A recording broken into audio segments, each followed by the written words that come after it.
never quite know. There we are. Welcome, everyone, to a special author spotlight. And we are very honored to have Bob Burg here with us today. He is the co author of best-selling business parable, The Go-Giver. And that's sold over 1.5 million copies, which is amazing. It's been translated to over 30 languages. And recently, actually, it's how we have how we've come to have him there is we found he's publishing on Substack with the Daily Impact. And yeah, we're really honored to have you here with us, Bob, and really appreciate your time. I appreciate being with you both. Thank you. And I enjoy reading your Substack column. It's enlightening. Some good, it's like good stuff. Thank you so much. Yeah, this is a funny story. I was actually, before we get into things, I was actually just kind of reviewing our subscriber lists, and I just saw you on there, and I was like, wow! And I just kind of blew my mind, and I saw you had been a subscriber for over a year. So it was a real honor for me to see that, and that's why I had to reach out and just see if we could have this conversation. So thank you for making time for it. Oh, my absolute pleasure. Yeah, thank you so much, Bob. And I'm very honored to be here with you as well. And welcome, everybody. We're going to be asking you a couple of questions, but if you're watching and you're curious and you have questions, please drop your question in the chat, and we're going to do our best to read that. And I think that's going to be like a very beautiful conversation, because I think what you share in your book is exactly what our listeners would love to hear. So I'm excited to explore this more with you. I think they, in general, like I would say, they are the go-givers, or they have something really close to their hearts that they want to share. And they're kind of like looking to find ways to share that and to create a structure around that. So whatever they give actually gives them a support back in the lifestyle that they want to create, and turn that into their business. So I think a good start for us could be, could you share a little more? What's the premise of the book itself? Yeah, it's a great question. And the premise is really, it's a very simple one. And that is that shifting your focus, and I think that's really where it all begins, shifting your focus from getting to giving. And when we say giving in this context, we simply mean constantly and consistently providing immense value to others. Understanding that doing so is not only a more fulfilling way of conducting business, it's also the most financially profitable way as well.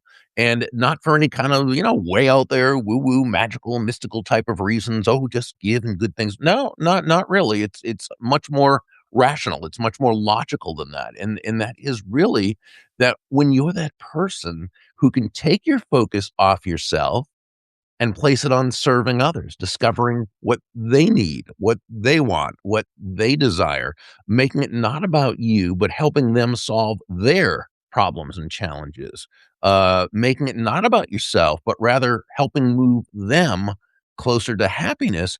When you do that, people feel good about you. They feel great about you. They want to get to know you. They like you. They trust you. They want to be in relationship with you. They want to do business with you. But really, they want to tell the world about you. They want to be what we call your personal walking ambassadors. Yeah, and I love your. It's very grounding, your approach. Like it's a beautiful way that you share. Like you said, it's not this woo, it's not magic, right? It's actually like it has like applicability to it. And at the same time, it feels like magic. Yes, because I love right. how you said that. Yeah, exactly. Yeah, it's grounded. Like there's practicality to it, but it does feel like magic. And I'm actually enjoying a lot reading the book. So could you give us a quick review of the 5 laws that you and John share?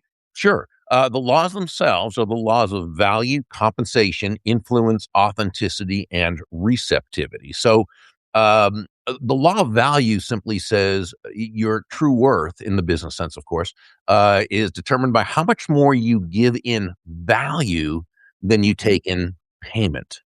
And now, when you first hear this, it sounds a little counterintuitive, right? Give more in value than I take in payment.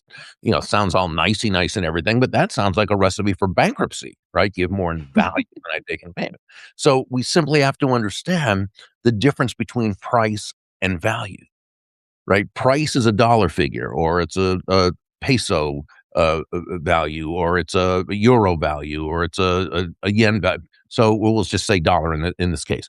The price is a dollar amount. It's finite. It simply is what it is. It's the price of a thing. Now, value, on the other hand, is the relative worth or desirability of a thing, of something, to the end user or beholder. In other words, what is it about this thing, this product, service, concept, idea, what have you, that brings so much worth or a value to another person that they will willingly, let's say, exchange their money for this value and be ecstatic that they did, while you make a very healthy profit. And just a quick example would be the person you hire to do your an accountant you hire to do your taxes, right? And she charges you, we'll just name a round figure, $1,000. That is her fee, literally her price, $1,000.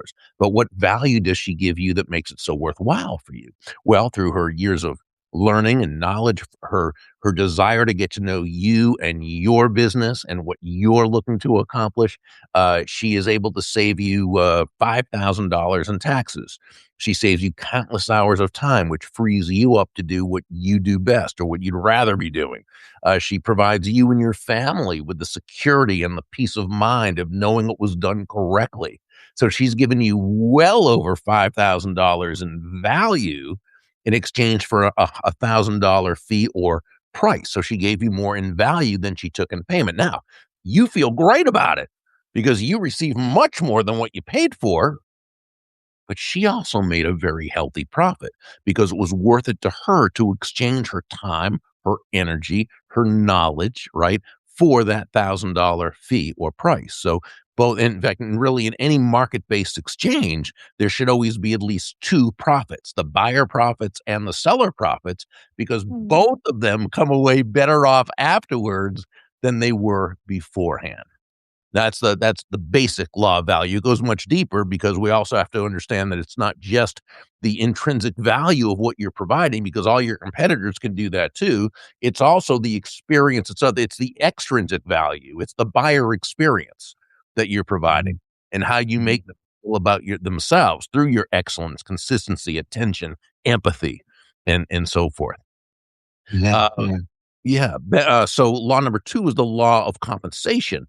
And this says your income is determined by how many people you serve and how well you serve them. So our law number 1 says to give more in value than you take in payment. Law number 2 tells us that the more people whose lives you touch with the exceptional value you provide, the more money with which you'll be rewarded. So our accountant did a great job, right, of giving more in value than she took in payment. If you're her client, chances are you feel fantastic about her. You would do business with her again, and you would recommend her or refer her to others. Well, her other clients feel the same way. So our accountant is very quickly amassing that army of personal walking ambassadors, that we were discussing. We could say that take laws 1 and 2, exceptional value plus significant reach equals very high compensation. So law number 3, the law of influence, says your influence is determined by how abundantly you place other people's interests first. Now, again, this sounds kind of productive, right? Place other people's interests first, but right. Well, so first, let me just qualify that statement. That when John and I say place other people's interests first, we don't mean you should be anyone's doormat, or a martyr or self-sacrificial in any way. Phil, I think you wrote something about that on a recent post of yours that I read, right? It's not about hurting yourself, right? No, it's building everyone in the process. So, as Joe, one of he was the protege in the story, as he learned from several of his mentors, the golden rule of business, of sales, is that all things being equal, people will do business with and refer business to those people they know, like, and trust. Now, there's no faster, more powerful, or more effective way of eliciting those feelings toward you from others than by genuinely moving from that I focus or me focus to that other focus, or as Sam, one of the mentors, advised Joe, make your win all about the other person's win. Now, someone might say, well, Bob, I get that. That's all nicey nice and everything, but is that real world, about putting the other person's interest first? Well, when I used to speak at sales conferences, and I don't actually, I guess I do still speak, but I just do it virtually now. I'm no longer at 68. I'm no longer getting on airplanes, so I'm not at conferences anymore. But one of the things I used to say when I'd speak in front of a large sales organization, often begin by saying, nobody's going to buy from you because you have a quota to meet, right? They're not going to buy from you because you need the money. And they're not even going to buy from you just because you're a nice human being. They're going to buy from you because they believe that they will be better off by doing so than by not doing so. And that's the only reason we could ever or should ever expect anyone to do business with us. So now, first, this is great news for that person, like your audience members who have that heart for service and really want to bring value to others. But it also happens to be the best way of bringing in new business. Remember, they're not buying for your sake. So the most self-interested thing you can do is to put your self-interest aside and focus totally on the needs, wants, desires, challenges, and so forth of your prospective customer or client. And that's what the law of influence is really saying.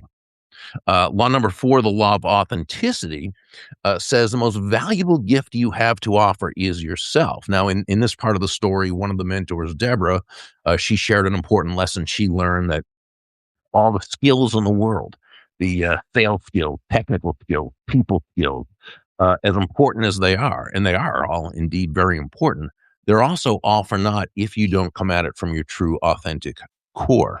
But when you do, when you show up as yourself, day after day, week after week, month after month, people not only feel good about you, right, but they feel comfortable with you and they feel safe with you because they know who they're getting. And it's very much it's a very powerful element of human nature that as human beings, we want to understand our world in a world which is often difficult to understand.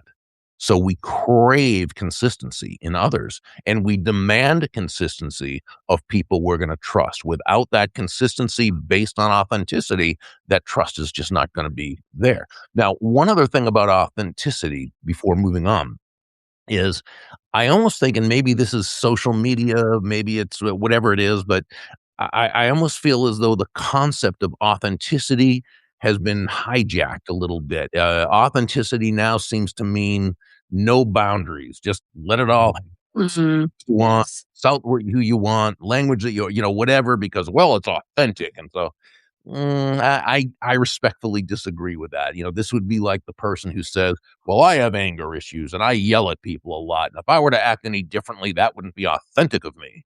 And I believe that's malarkey. It simply means that person has an authentic problem that they need to authentically work on in order to become a better, higher, more effective, authentic version of themselves. I would define authenticity simply as acting congruently with your value system.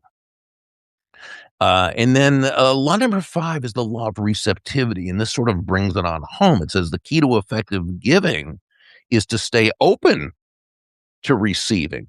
And, this really means nothing more than understanding that, yeah, you breathe out, you also have to breathe in. It's not one or the other, it's both. Right? You breathe out carbon dioxide, you breathe in oxygen. You breathe out, which is giving of value. You breathe in, which is receiving of value. Giving and receiving are not opposite concepts, but they're two sides of the very same coin. They work in tandem. Now, the problem is that's not a message we receive from the world around us, okay? We receive on a constant basis, and pretty much from the time of birth through going through school, through society, media, movies, television, whatever, so many anti-prosperity, anti-abundance, anti-business, anti-money messages that it can really get into a person's, well, conscious, but more insidiously, they're unconscious. So they don't even realize that they're fighting an anti-prosperity kind of mindset. And that's where, self-sabotage comes in, and not allowing ourselves to receive that which we have really earned through the value we've provided others. So, while John and I covered that on a surface level in the last law in the story, really what I suggest to people is to, if you feel this is an issue with you where you have trouble receiving, at least to the degree that you kind of feel you should be receiving, make a study of prosperity. I mean, there are great teachers out there who really go into a deeper level. People like Randy Gage, people like David Nagel, Sharon Lecter, who has a new book now coming out, Lisa Peterson, Ellen Rogan, uh, the late Bob Proctor had some great information on this. Ken Honda, Derek Kinney, and I hate to even mention people because I don't want to leave so many good people out who speak on that topic. But seek them out. Read their blogs and watch their videos and attend their programs if you want, or whatever. But really, what you find is these prosperity authorities. 99% of what they're talking about is simply getting past that block. First recognizing that block, making the unconscious conscious, so that you then are able to, get past that. Beautiful. Yeah, thanks for all that. And I think that really sets the stage for the rest of this conversation.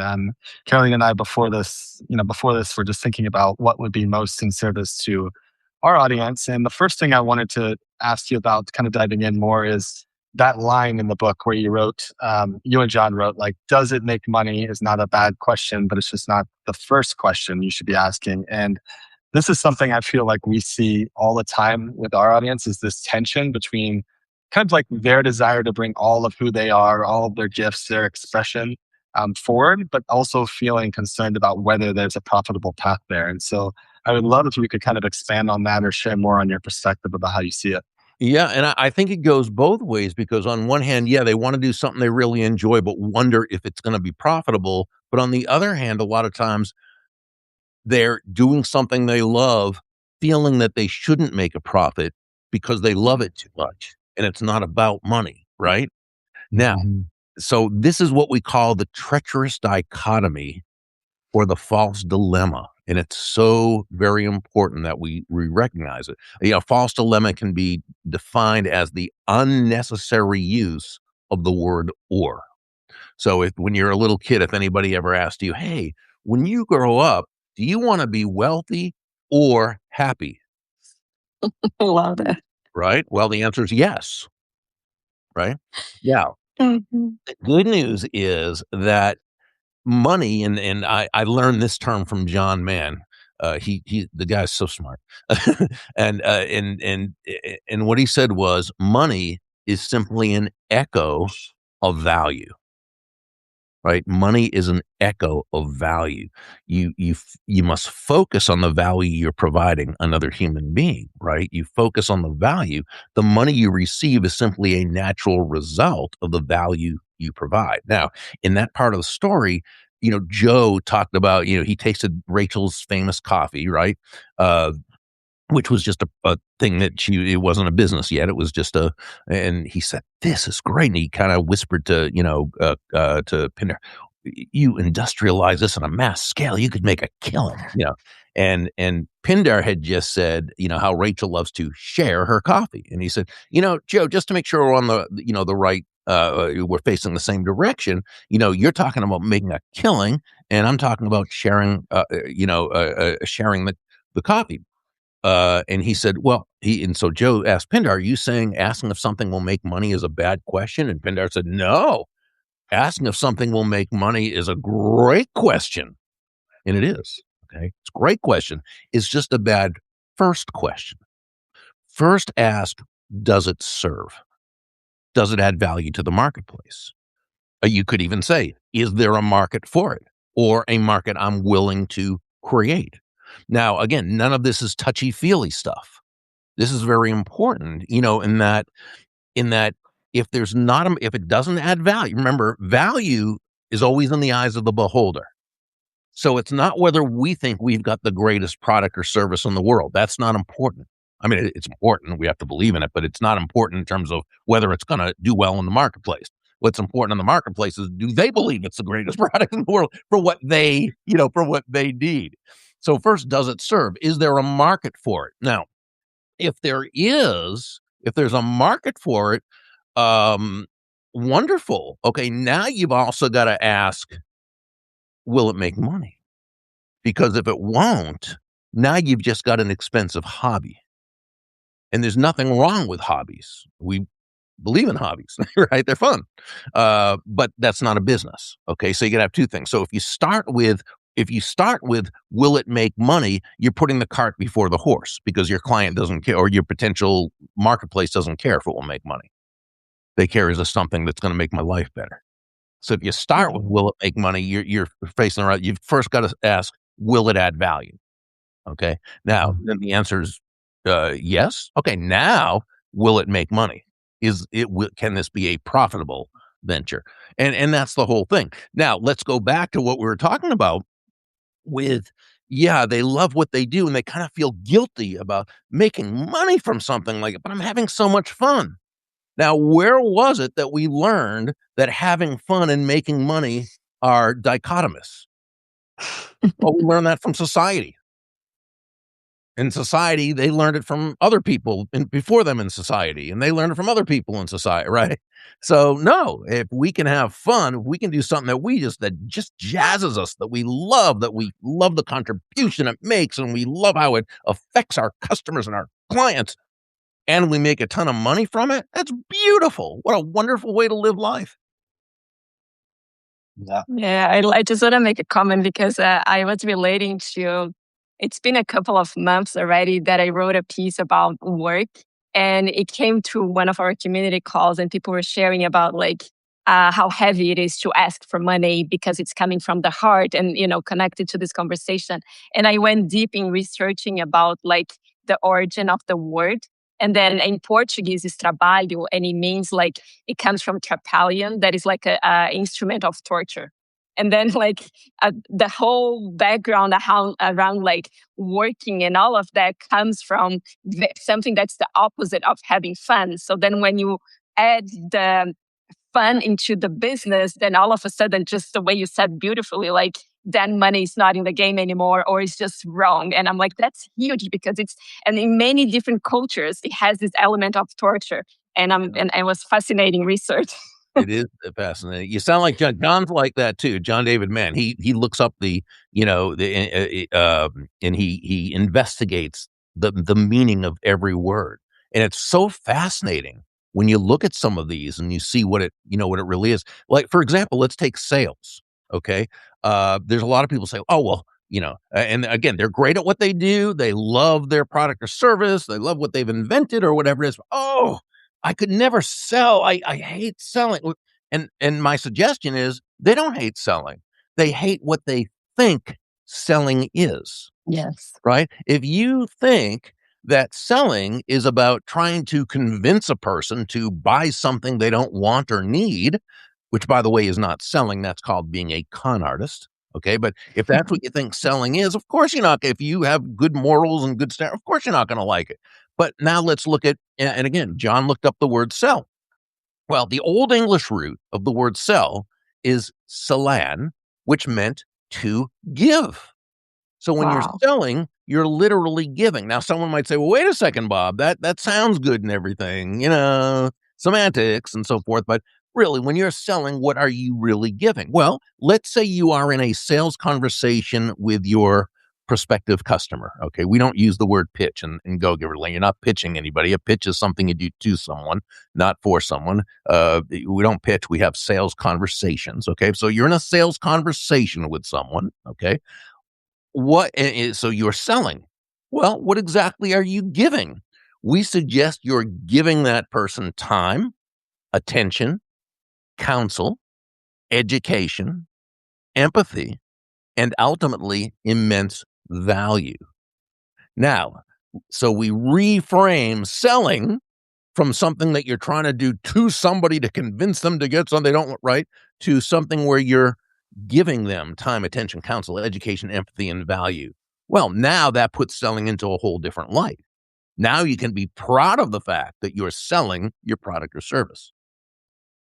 I like that. We should change, Phil, in our community instead of like sales conversation, the giving conversation. I know. Right. Just to like diminish resistance there. I love it. Yeah, and I think like this is something else that our audience struggles with.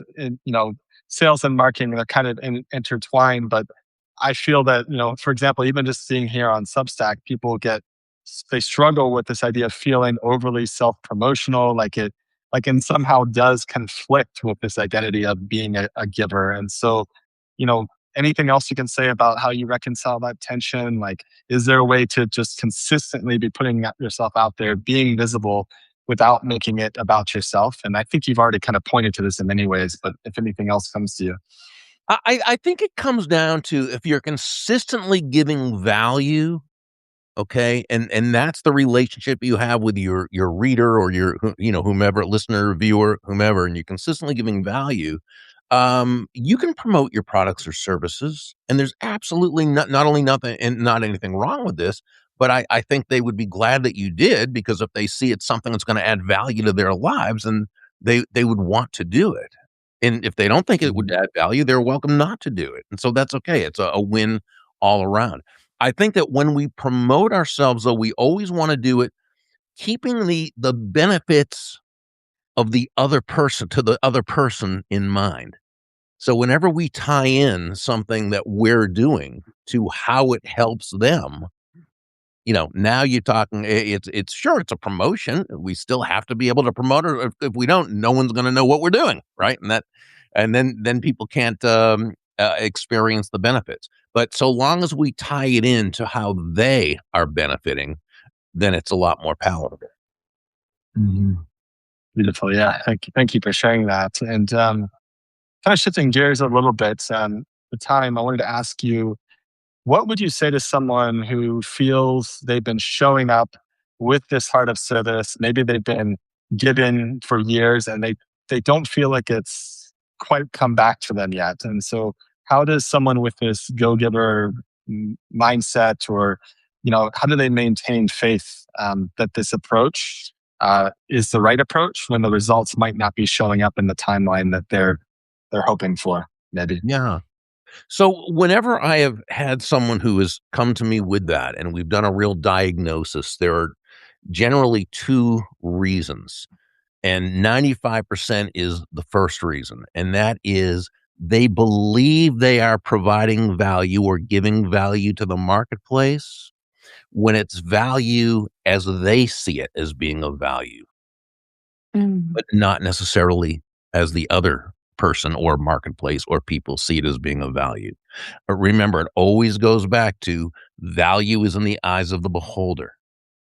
So it's not what we think is valuable about either a product, service, concept, idea, or what we're doing, thinking that we're giving them value when really that's not how they understand value. So it always comes down to, let's look at what you are doing and how you are doing it, because, it's not a matter of faith to know that if people feel as though what you're offering is worth more than the money, time, energy, whatever they're exchanging for it, they're going to buy. Right. But if they don't, they're not. So it's very much, so you've got to really go through it with logic and ask, what is it that you're doing? Mm-hmm. Now the other 5% is that law number 5. They're just not accepting being able to receive. Okay. They're not able to ask for the order. Most of the time, and it doesn't matter how much they know, love, and trust you and how much they want your product or service, not all the time, but most of the time, you still got to ask for the order. Now, you don't have nothing fancy you have to do about it. Are you ready to get started? Would you like to, blah, blah, blah. Yeah, it's easy. Because remember, if you've done the discovery, if you know what they need, want, and desire, what they're looking for, how to help them, and you've asked the right questions during your sales conversation, by the time you ask them to take action, you're simply asking them to act on something they've already told you they want to do. Okay. some of my best conversations with people who I've worked with is getting them to see asking for the sale or asking for the order not as a necessary evil, but as something they take pleasure in doing because they know that's what's going to help that person, as opposed to not asking. Okay. But if we don't feel comfortable with receiving, we're going to find all sorts of ways to keep that from happening. Yeah, I love the way you shared. And also, like, sometimes it's helpful to see yourself in the other side, right? Like, if you are buying something from someone that is solving your problem, like how joy you have into that, right? Like, so it just shifting the equation, like now I'm here and I have the solution for your problem, or I have the product for something that you need. Like how joyful it is for the other person to like, oh gosh, I finally found someone that has what I Exactly. need, right? Exactly. That's such Yeah. a beautiful point because, as sometimes, we think, oh, we need this person more than they need us. No, the chances are they actually need you more than you need them because really Mhm. they are one customer, okay, which is very important, but they're one customer, okay, of many that you should have. But to them, you are that one solution they have to have, right? Or want to have. So, uh, Yeah. yeah, so that's when we can approach it that way. And that's when we come at it from a place of emotional posture where, sure, we would prefer the sale to happen. And if it does, great. But if it doesn't, we're okay, right? We're not emotionally attached to it. Our sense of happiness is not dependent upon any one person saying yes. And for that to happen, there are basically two elements. One is you've got to just really have that feeling, that confidence that what you have is going to be so helpful to that person that you can that you're all right, whether they say yes or no. But the other is to develop your business and your relationships and your network to the point that you've got so many people you can talk to, right? That you never have to run out of new prospective customers or clients to share your product or service with. And when that happens, when they say no, you can very easily say next because you've got someone to talk to. Now, I wouldn't suggest saying next out loud, but but you say it to yourself and you have that sense of peace. Now, here's the neat thing about that. When you're able to not be attached to the outcome, when you're able to walk away and be able to, with love, being able to end the conversation and that it's fine and whatever, it actually makes you and your product or service more attractive to that person because it says to them, why does this person not really care? Why are they so okay with the fact that, that I, right? What do they have that's so good that they've got so much business that they don't care that I, right? And maybe they're more attractive. And even if they're not, it's okay. But what it is that if you can train yourself to do that and to be that, boy, you're really 9 steps ahead of the game in a 10-step game. Yes, I love that. I think we have time. Well, I would love to keep going, but I think I could ask one more question Go here. ahead. Sure. Uh, yeah. So, it's something that I love, and it was at the very beginning of the book. And Pinder and Joe was having a conversation about their agreements. And one of the things that Pinder said was, "Hey, you got to take action within the same day, right?" And this is so aligned to what I believe that like building your business is, and we call like co-creation with the universe, right? Like you have something, you go, you learn something, and then you go, you take action, and then from that action you receive a feedback from life, and then you see like, do I go left or right? But Well, not just entertaining your mind. So I would love to hear more from you. Like, what is the thought behind that? Like, take action within the same day. yeah. And what John and I really wanted to get across with this in this particular part was that it's not just a matter of having a good idea. Okay. And this is why we like to say, and a lot of times, and you bring up a wonderful point because people have to say, so being the opposite of a go giver then is a go getter? No, actually not. We love go getters because go getters take action. Go getters get things done. You can have the nicest thought, uh, best idea, the greatest of intent. but unless action is put into the mix, nothing's going to happen. Just exactly what you're saying. It simply cannot happen. So we say, no, be a go-getter, a person of action, and a go-giver, someone who's absolutely, totally laser focused on providing immense value to others. Be a go-getter and a go-giver. Just don't be a go-taker, right? That's the person who feels entitled, if you will, to take without having added value to the person, to the process, to the situation. And while there are go takers who are financially successful, boy, is it tough. It's a tough way to make a living. And it's not really fulfilling. And you have to keep repeating the same thing over and over and over because you don't have people on your side, right? And it's so much easier to be successful when you're both a go-getter and a go-giver. Now, at the beginning of the story, Joe was a go-getter, but he was also kind of a go-taker, right? It was all about Joe, who owed Joe what, and Joe did this and what, right?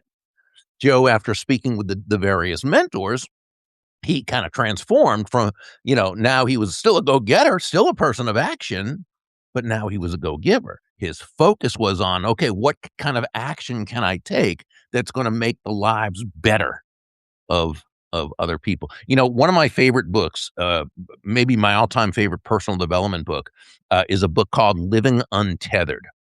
It's by Michael Singer. He's most known for The Untethered Soul, which was a great book. He also wrote The Surrender Experiment, great book.